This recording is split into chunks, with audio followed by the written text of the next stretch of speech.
Washington, August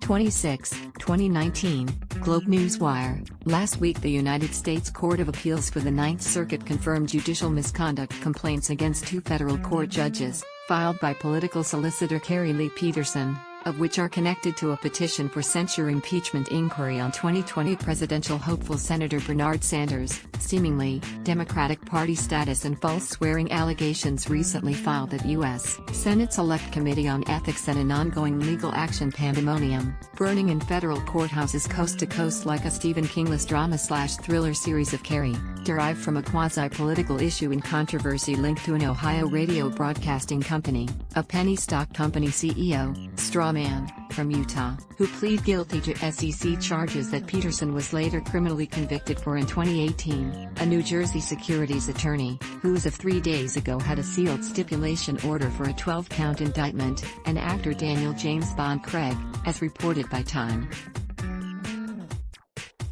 Despite the Garvey Peterson ordeal controversy storyline sounding more like a Hollywood action thriller movie, that may warrant the likings of the fictional character James Bond, consolidated court documents filed earlier this month by political activist, now political prisoner, Carrie Peterson, whose expedited, special prerogative writ was granted in June by U.S.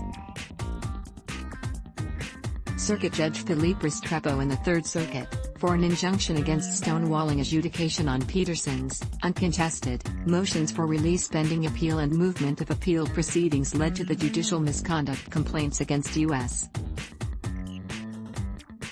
District Judge Michael J. McShane, Portland, Oregon, U.S. Magistrate Jacqueline S. Corley, San Francisco, California, now going before the U.S.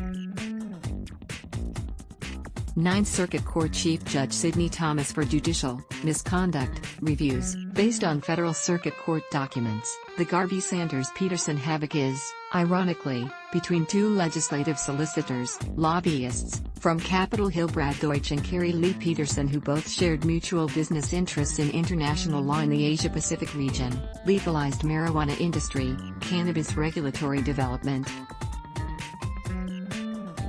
officially and unofficially, endorsing and campaigning for Senator Bernard Sanders' presidency in 2016, and were both mutual associates of an Ohio media mogul who had been doing business with Deutsch and Peterson for non-political business affairs in the media and communications industry.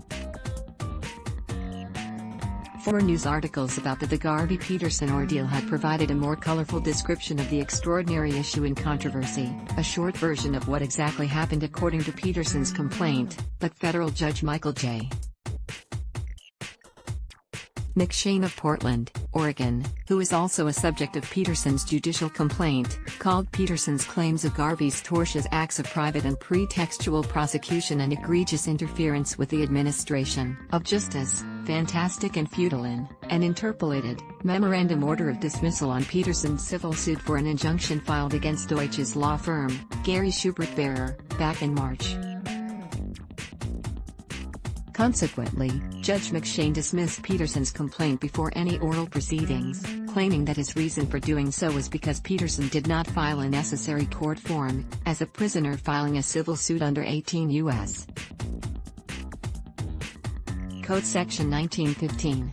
However, docket records for Carrie Lee Peterson v. Federal Public Defender Office of New Jersey, et al. display records that the filing of the 1915 application, that Judge McShane claimed was not included, had been filed with the court at the time of Peterson's civil complaint for injunctive relief back in March. In addition, according to court records at the United States Court of Appeals for the Third Circuit, Peterson's Rule 60 rebuttal to motion Judge McShane's order for dismissal was dated June 12, 2016, and filed with the Third Circuit Court in Philadelphia on July 25, 2019, see page 32, but curiously, the United States District in Portland, Oregon, where federal Judge McShane is located, has yet to file, or acknowledge receipt, of Peterson's rebuttal motion purportedly submitted to the Oregon Federal Courthouse almost 3 months ago. The recent court filings among the U.S. Circuit Courts, coast to coast, had disclosure that U.S. District Judge Michael McShane, a native of Pennsylvania, has a conflicting relationship with John Rodermick, who was formerly a court clerk for the U.S. Court of Appeals in the Third Circuit, Philadelphia, where Peterson's appeal case remains at a standstill, deadlocked status, after 9 months. According to court and public records, Judge McShane, the first openly gay federal judge, had a close non-judicial relationship with Roderick, president of Portland-based nonprofit organization Outside In, who also recently served as the principal for Garvey Stonewall's Portland, Oregon brand office until about a year ago, around the time Peterson filed the first lawsuit for an injunction against Garvey Stonewall in New Jersey. Furthermore, in confirmation with court records in U.S. Circuit Court and SEC v. RV Plus Incorporated, Judge Brian Martinotti also has a conflict relationship with another one of Peterson's legal foes, RV Plus's attorney, Greg Jicklin at what used to be Anslow and Jicklin LLP, Manalapan, New Jersey, who employed attorney Christina Trauger, a Seton Hall Law graduate, like Martinotti, who had worked for Martinotti as an intern at the Superior Court of New Jersey, before he was appointed as a federal judge in 2016. Trauger was contacted for comments on the Martinotti allegations, but has yet to respond to any calls or email to NWAP's reporter. Meanwhile, Peterson, who remains imprisoned at FCI Sheridan, Oregon, more than 2 months after the requested relief or consideration for bail pending appeal was granted pursuant to his prerogative, it abruptly was redesignated, by the Bureau of Prisons, closer to his legal foes Garvey Stonewall and Roderick, than his siblings and residents in California, or his mother in Arizona, pursuant to Federal Bureau of Prisons policies for assignment of prisoners. Recently filed a motion for re-examination of impeachment censure inquiry petition on U.S. Senator Bernard Sanders for false swearing allegations respective to his Democratic loyalty pledge for 2020 presidency, made in February, similar to 2016, begotten by 2 federal election registrations filed between February and March under 2 different political parties, Democrat and Independent, as reported by NPR. In accordance with federal statutory law 2 U.S. Code Section 288 grams B, the Senate Council will compile and maintain legal research files of materials from court proceedings which have involved United States Congress, or any committee, subcommittee, member, officer, or employee of Congress, and any public court papers and other research memoranda which do not contain information of a confidential or privileged nature shall be made available to the public.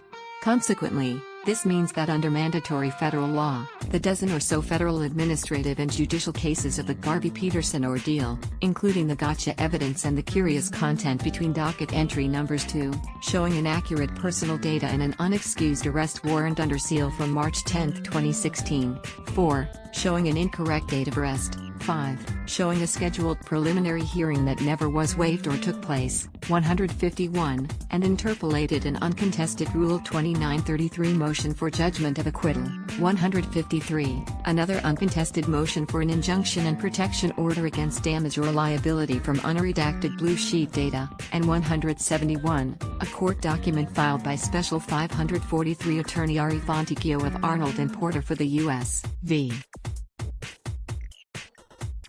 Bet on Bernie criminal conviction of a political organization that never existed, and the SEC's ex-party joint parties status reported requesting a summary judgment on collateral estoppel, would, collectively, now become an interest of the United States Senate. The Senate petition action taken by lobbyist Peterson on Senator Sanders is a superseding addition to relative legal actions in the U.S. District and circuit courts that were submitted as an interest to the Democratic National Committee and state officials in Vermont and New Jersey, where false swearing to the Secretary of State, and soliciting or commissioning conspiracy under vicarious liability are considered a criminal offense. Alternative news media organization Anonymous Leaks stated in a recent open letter that the judicial misconduct complaints and related Bernie Sanders drama on the Hill will be investigated thoroughly and will definitely be a chapter in their upcoming political documentary film production Burn It Down, that they announced in the news media last month.